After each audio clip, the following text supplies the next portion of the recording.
दिवंगत भाजप नेते गोपीनाथ मुंडे यांच्या कन्या पंकजा मुंडे 27 ऑगस्टपासून संघर्ष यात्रा करणार आहेत। विधानसभा निवडणुकीच्या पार्श्वभूमीवर होणारी ही संघर्ष यात्रा 18 सप्टेंबरपर्यंत चालणार आहे। 21 जिल्ह्यांमधल्या 79 विधानसभा मतदारसंघांमधून ही यात्रा जाणार आहे। गोपीनाथ मुंडे यांनी 1995 मध्ये संघर्ष यात्रा काढून महाराष्ट्र ढवळून काढला होता। त्याच धर्तीवर पंकजा मुंडे यांनी संघर्ष यात्रेचा संकल्प जाहीर केलाय।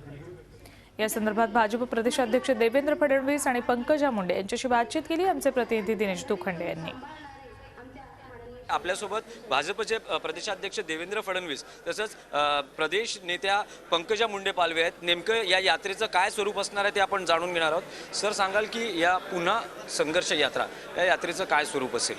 मुळामध्ये माननीय गोपीनाथरावजींच्या मृत्यूनंतर एक खूप मोठा जनसागर उसळला आणि खूप मोठ्या प्रमाणात संपूर्ण महाराष्ट्र हा मुंडे परिवाराच्या आणि भाजपच्या पाठीशी उभा राहिला।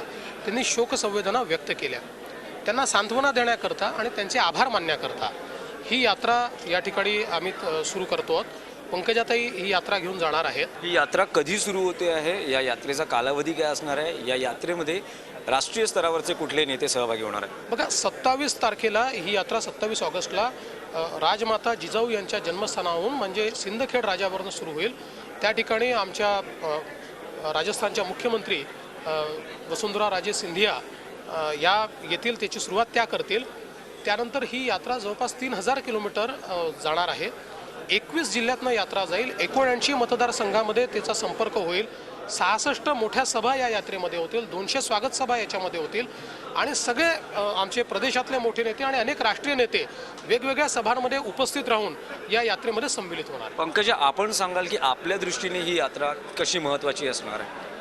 माझ्या दृष्टीने ही यात्रा महत्त्वाची त्या दिवशी झाली ज्या दिवशी लोकांनी त्याचं नामकरण संघर्ष यात्रा असं केलं। मग आम्ही त्याला पुन्हा संघर्ष यात्रा असं संबोधलं। या संघर्ष यात्रेचं आणि मुंडे साहेबांचं नातं खूप अटूट आहे। मुंडे साहेब आणि संघर्ष हे एक नेहमीचं गणित आहे आणि संघर्ष यात्रा त्यांनी काढली होती तेव्हा सत्ता परिवर्तन झालं होतं। महायुतीचं सरकार स्थापन करणं हे मुंडे साहेबांचं स्वप्न पूर्ण करण्यासाठीच आम्ही प्रयत्न करत आहोत आणि या यात्रेमध्ये सुद्धा सरकारच्या विरुद्धचा असंतोष आणि सरकारचा भ्रष्टाचार या सगळ्या गोष्टींना वाचा फोडणार आहोत। व्हिडिओ जर्नलिस्ट अशोक सोनावणेसह दिनेश दुखंडे, झी मीडिया, मुंबई। झी 24 तास रहा एक पाऊल पुढे।